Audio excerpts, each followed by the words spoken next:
All right, so there's been a lot of talk online recently about being able to hire out in your YouTube business so that you are able to continue to scale and grow without overtaxing yourself. And as an operations manager myself and as a consultant, I love that. That is fantastic. I love that we are actively looking for support so that we are able to grow and scale our businesses without taxing our capacity.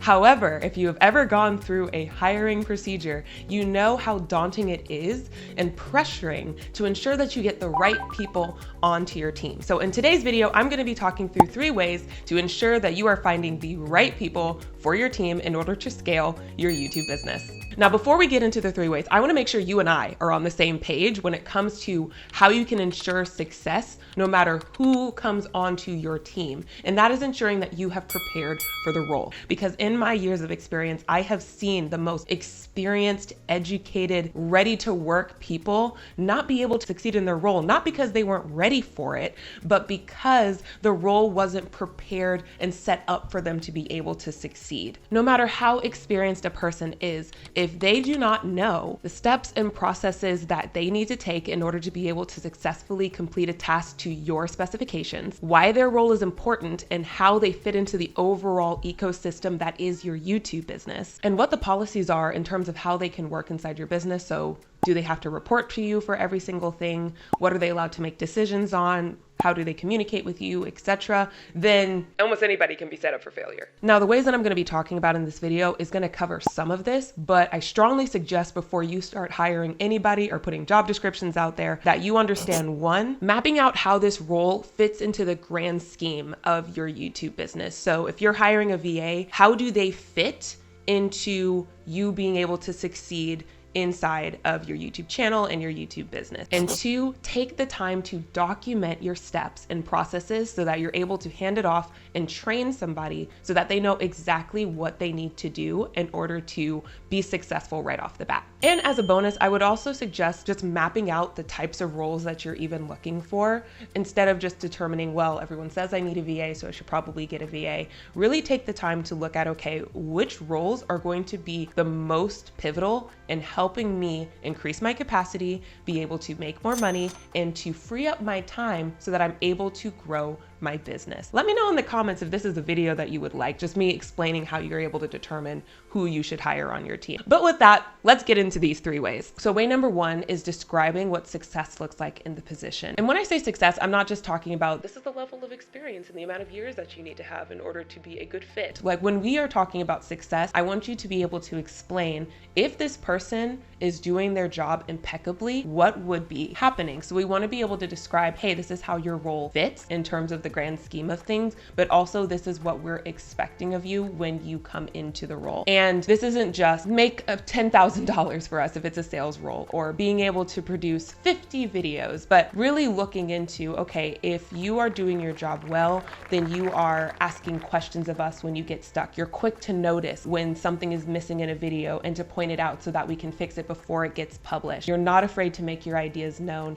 and we expect you during meetings to be able to let us know what you're seeing in the YouTube community, to be able to provide additional ideas so that we can put it out into the content calendar. This is, if you haven't noticed, from our job description. I'm going to put it up here where we describe what success looks like. You'll also notice from that description that I'm talking through the type of person that we're looking for. They love being a resource. They love talking to people because this is a community role. They pay attention to detail where they can have levels of experience. But notice I don't say years. I just say this is what the role is going to look like. And in order to succeed in this role, you would have had experience in this. Now, mind you, this is just one portion of our job description when we're putting things out and we're looking for new positions here at Team Marissa Romero. But you can see how we make sure this person understands this is my role inside of the company. This is how it fits in terms of the grand scheme of Team Marissa Romero. This is what I'm doing and how it affects these other departments. We also explain this is the type of person we're looking for because this type of person is who would succeed best in this business. There's 2 reasons why we want to do this. 1,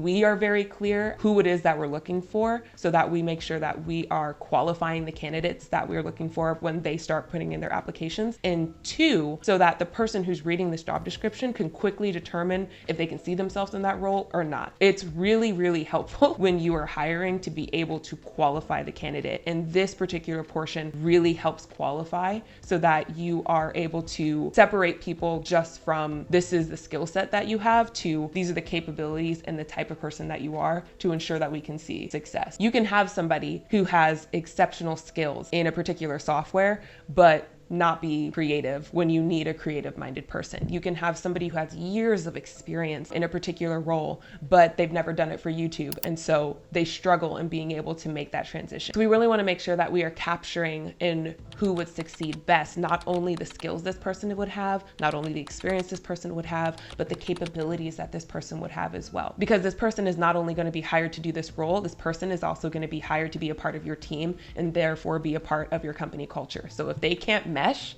if they're not working to the standard that you expect of them, then it's not going to be a good fit. Another thing that I want to mention here is that we want to also include what happens when they succeed in this section. So as an example, by a video editor being able to produce fantastic edits and thumbnails, more people click on the video, help bring more leads into my YouTube business and my ecosystem.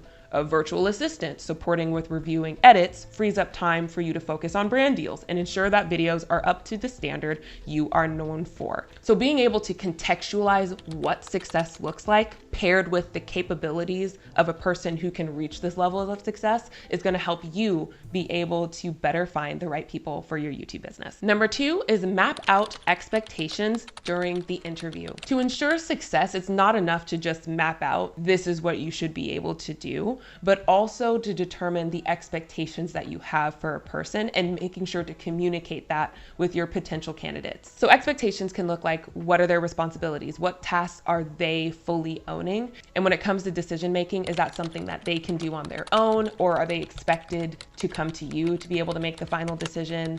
Things like, how much time are they expected to take to learn your business before they're fully onboarded? So do they have 30 days until you're expecting them to do their job fully without coming to you for a lot of questions, or is it a shorter time frame? Making sure to map that out. What information should they know already before they come on board with your team versus what you're going to train them on? That's a big one, because if somebody doesn't know your project management tool, they can be trained on it. But if somebody doesn't know how to use a very specific software or platform that is integral to their role, then we might have a situation and a problem. And even beyond that, other expectations may be more qualitative. Things like, we expect you to ask us questions and to ask them to this particular person on your team.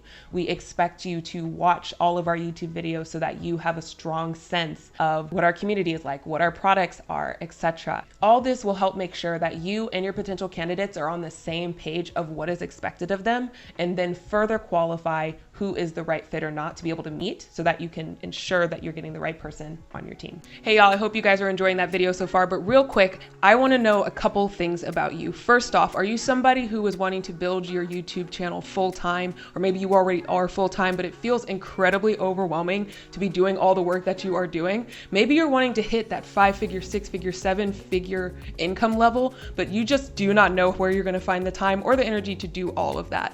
If that is you, then you're going to want to check out the Spacious and Scaled 6-step blueprint that Marissa has put out. This is chocked full with information, tips, actionable advice for you to be able to not only make running your YouTube channel and your business that much easier, but also how to be able to run and scale your YouTube business in less than 10 hours a week. So if that is you, go to the link down below and download that blueprint. Okay, now on with the video.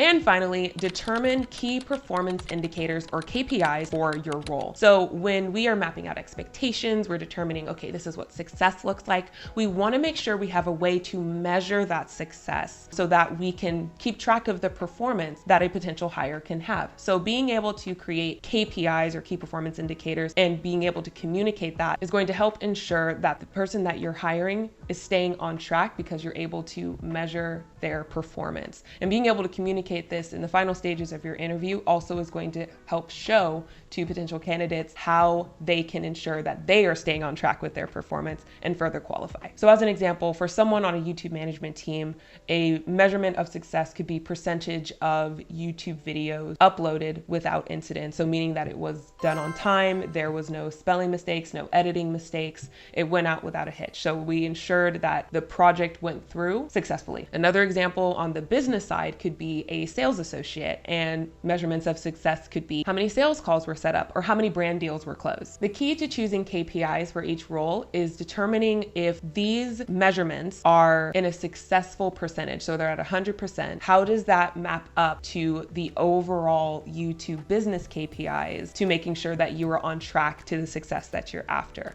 So going back to the YouTube management example, if the percentage of YouTube videos that went up without incident was at 100%, that means that more people are seeing your videos, seeing how well edited they are. More people are clicking on the link because it was put up on time, which means that we're on track of getting all our videos out there. More people clicking on the link means more people in your ecosystems, which means more people that you can sell to. Sales associate, the more sales calls that are booked, the more potential of people who are going to be purchasing your services, which means that your business is growing in terms of revenue. It goes on and on. Another tip that I would add here is that when you do decide to hire that person, make sure to do frequent check-ins so that they can see where they're at with their KPI numbers to determine that they're on track and meeting the expectations that you mapped out in step 2. So over at Team Marissa Romero, we do monthly checks, but this could be weekly or quarterly as well. Something that you and your team member have agreed on so that you can ensure that you are checking in on performance. And if they are above, great, keep doing what you're doing. And if they're below,